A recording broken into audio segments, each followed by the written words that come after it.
big-time breaking news as we head to the C Block. Oh, yeah, thank you very much. And it definitely is breaking news on 105.3 The Fan, presented by BetQL. Smarter bets start with BetQL. Download the BetQL app or visit BetQL.com today. And moments ago, as we went to break, Kevin, Adam Schefter was the first one I saw report. Cowboys and all-pro wide receiver CeeDee Lamb reached an agreement today on a record 4-year, $136 million deal. Now makes him the second highest paid non-QB in the NFL. The deal includes a $38 million signing bonus, largest ever given to a wide receiver. And then he threw his agent's name in on the negotiation as well. Tory Dandy of CAA negotiated the deal. Kevin, I do believe that is somewhere in the range of $34 million per year. $34 million per year, so only $1 million per less than Justin Jefferson. All right, so there you go. That is CeeDee Lamb. And now, Kevin, he's on the field. He can be back at practice. The hold out is done, and he doesn't look like a chump like Jamar Chase. Wow. Who already went to practice and didn't get paid. No, I'm just joking. Jamar Chase is fantastic. But we've been kind of, hey, it's going to happen very soon because the Cowboys don't want to not have him on the field. Sure. They were able to get good looks at all their backups and everything, but now it's time for the regular season to start. They want their starters prepared and ready to rock here. And adding him back to this mix is absolutely huge. So there you go. Did it feel like, not really, because I wasn't going to believe it until if nothing happened on Saturday. But did it feel like you were getting pretty close to the, I don't know if drop dead date is the right term, in terms of knowing that he can be on the field and be full steam ahead against the Browns? Yes. No, that was my biggest concern. And quite honestly, it's still going to be, because you can't replicate those things. So I still feel like there's going to be a little bit of, even for Dak and some of the guys that didn't start it having any playing time, I think there's going to be some ramping up, some rust knocked off of this thing as they go here. I could be completely wrong, but everybody I've ever talked to says about 3 games is what it really takes to get back into game speed type. So to hope that's the case there, hoping that it works out. Would you like to hear from Mr. Robert Belt on the subject? He's from the Sean and RJ and Bobby and Peyton show here that you can hear on mornings here from 6 to 10 on 105.3 The Fan. Bobby, how's it going, man? Wonderful. We don't include Peyton in that, though. So let's cut Peyton, and otherwise we're great. We're golden. Gotcha. This is the appropriate deal for CeeDee Lamb, correct?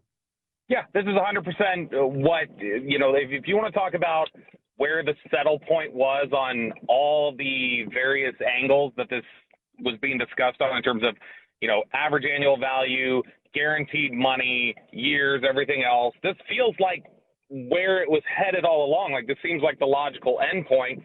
And that's what I guess is so frustrating is why was this allowed to linger for as long as it was if it seems just so obvious, and the deal that everybody would have been projecting roughly is exactly what it ended up being. But it's done now. That's good. There was a sense, I think, at AT&T Stadium on Saturday from a lot of people that I talked to that it was going to get done this week, that the Cowboys expected it was going to get done this week. And ultimately, that's what we get. But it's good news because he is, at worst, probably the 4th best receiver in the NFL.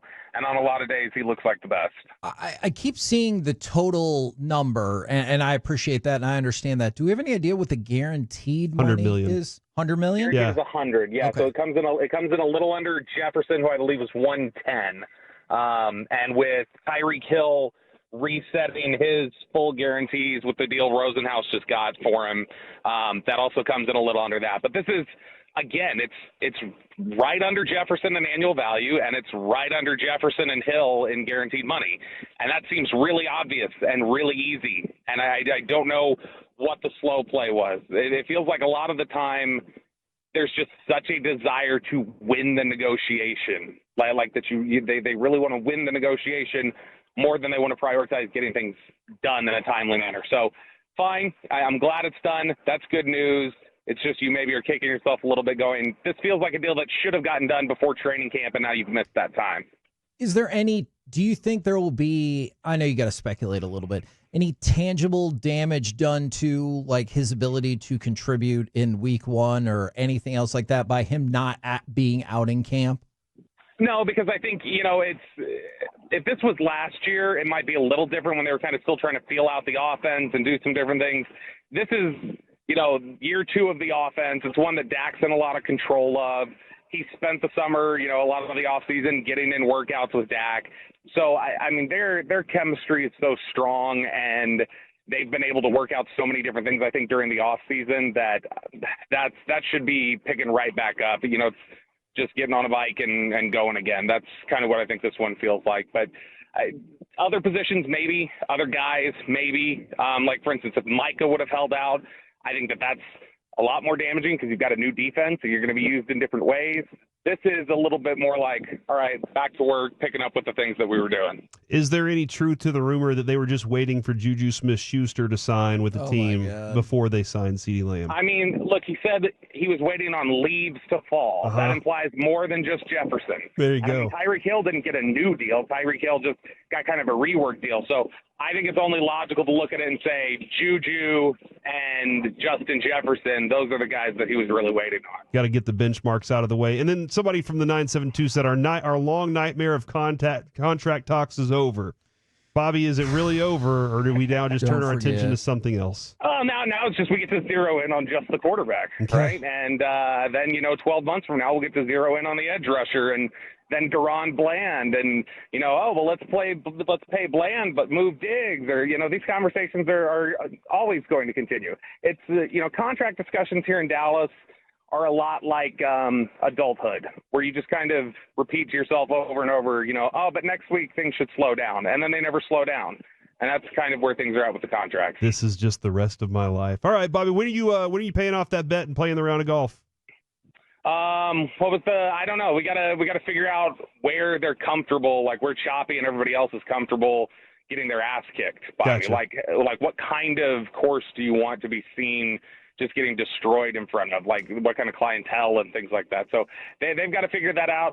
As soon as they are, I'm ready to hit that old dimpled orb, as we say in the golf world, and we're ready to whack the hell out of it. Really appreciate it, Bobby. You have a fantastic rest of your day. Look forward to you getting up early and getting after it tomorrow, man. I love you all. There he goes, Bobby Belt. Love him too, man. Our Dallas Cowboys insider there. I don't understand some of the text, the immediate feedback. I'm hoping like this is all just tied to one person who had lots of thoughts about how CeeDee Lamb is not worth the money and not even worth $25 million. Like, if you want to make an argument about what the market does at certain positions, that's a different deal. But if Justin Jefferson is $35 million, then this is where CeeDee Lamb fits. If the quarterback is the most important factor on the field and the quarterback is making X amount of money, then a portion should be going to the person the quarterback's throwing the football to. And that's a significant factor in what the quarterback is capable of doing. And if you don't have a good one, you're not paying your wide receivers very much. But you do have a good one. You have one of the best in the league, one of the top 5 wide receivers in the league. Whether you believe that or not, the numbers that he put up were legitimate, and he had the leverage to go along with it to say, look, I've done everything that I needed to do to deserve this. Now, let's go ahead and get an extension taken care of so that I can be secure in Dallas for a long time to come. And then I guess we don't see this as much, but this is interesting. From the 214, wow, a new contract. So excited. However, how good is a new contract when he didn't play under the terms of his old contract? I don't think you can say that just yet because the season hadn't started. Like, you're right, he wasn't at training camp and everything like that, but I have no idea if push came to shove, if he really would have skipped the Browns game. I'm sure he'll get asked that, and he'll probably be like, oh, it doesn't matter, I'm signed now. Okay, so I do want to discuss this, and this kind of changes everything of the C block. We can get to the other stuff tomorrow. A lot of times you're seeing players a year before start to say, hey, I want to go ahead and get an extension done so we're not dealing with franchise tag. We're not dealing with all this other stuff. Let's go ahead and get this thing done now. Sure. And you're seeing that.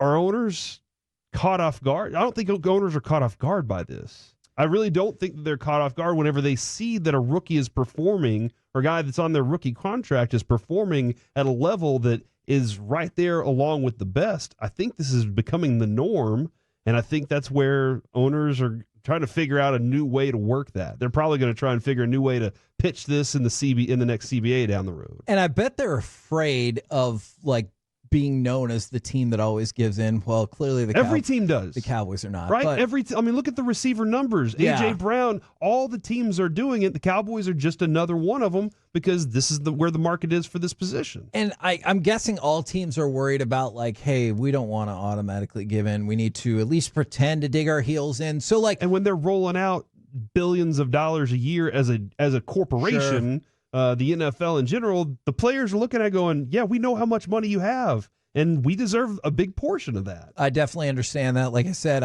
I thought the salary cap probably should have gone up even more, but that's neither here nor there. And keep in mind, the owners can do the exact same thing. They cannot live up to the contract that a player signs. And that happens all of the time. That is one particularly tough thing in in football that like it works both ways. Yeah, and it's not guaranteed in football for sure. Absolutely, which still boggles the mind. I'm glad the deal got done because it feels like your offense, big shock, would have been freaking lost, even if only for a game or two, without CeeDee Lamb. I think this falls right in. Your whole season's harpooned? It could be. Yeah, like, is there any part of you that thinks, oh, yeah, this Cowboys team is good enough to drop the first two and just move on? And what's interesting, too, is if you think to yourself, hey, I got two really good ones, I can just cut one or move on from one of them. Look at the Bengals right now.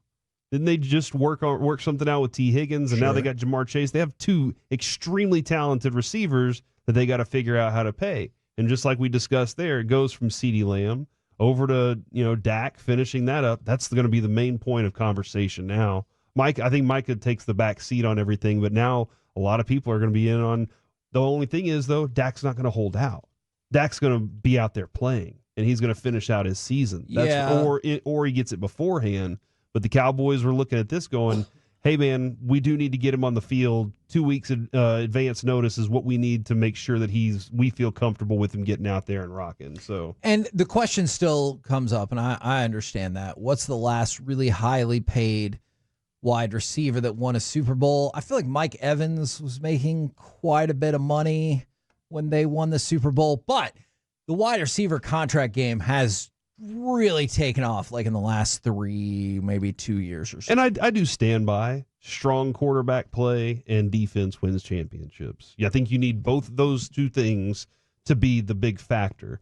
Now, along the way, you got to get to the playoffs. And throughout the regular season, wide receivers help you get there. You face an opponent that you got a receiver that's a mismatch nightmare for them. It's going to help you get to that point. So you got to get through there before you get to the Super Bowl at some point. And look, we can dive into this probably at another time from the 817. Next season, the Cowboys will have 3 players accounting for close to half of their salary cap. No, they won't. Like, they just won't. That if you were to take that at face value of $34 million plus $60 million. Well, Micah hasn't even signed an extension yet. If you did it just like that, I could maybe see how that was the case. But first of all, Micah's going to be making less money than he will on the new contract. And that's not really how the salary cap works at all. Like CeeDee Lamb's number is not going to be $34 million next year. That's not how it's going to work. And if Dak comes back, his cap hit next year is not going to be $60 million. It's just not. This question pops up. Real question, does Dak make CeeDee or does CeeDee make Dak? I think Dak is good by himself. I mean, I think he's a very good quarterback. He was very good quarterback without CeeDee Lamb. And when he got CeeDee Lamb, he was a very good quarterback as well. So I think Dak's a very good quarterback. CeeDee Lamb is going to make any quarterback good. Any good quarterback better. So I think it's just a great combination that you should be kind of happy you have that combination with the Cowboys because it's a lot of fun to watch. Now the question on that is, will he tuck his chain in every time the ball's supposed to come to him, or will he only tuck his chain in on because it needs to be tucked in? A lot of people think that's a tell that he's like, oh, I'm tucking my chain in. I'm about to get the ball. That being said, you can't stop him a lot of times. So he's still going to get the ball anyway. That's even more impressive to me if you're like, oh, this is a chain tucking one. Yeah. And you're like, I still can't stop him. It's like the Babe Ruth story, right? Yes. He told you what he was going to do to it. Larry Bird stories. Still couldn't stop him. Coming down the court saying, I'm going to shoot it right from this spot in your face. The CeeDee Lamb deal, 4 years, $134 million. The extension gets done with the Cowboys with $100 million guaranteed. So how much is left over for Dak now? Is there enough pie? Look, here's the basic argument I'm going to make. If you let Dak walk, his salary cap hit on your team next year is $40 million. So whatever new deal you come up with, I bet you can get it in at $40 million or lower, like per just the salary cap number. So do with that information what you will. So we could only offer him $59 million before because we were off by $1 million with CeeDee. Okay. And now we can only offer 58. Is that what I'm trying to figure that out? Or can we actually offer the 60? I don't think because of this negotiation will necessarily impact the other negotiations. They were off by $1 million and somehow they figured it out. You know what? Look, if you go to Dak and you're like, we were going to give you 60, now we're only going to give you 59, that'll still be the most. So what do you say? And they're like, yeah, that Trey Lance thing didn't work out for you, huh? And then I'll sign the contract right there. We're the KNC Masterpiece right here on 105.3 The Fan. Sorry if I said 134. It is 4 years, 136 at a rate of $34 million per year and $100 million guaranteed.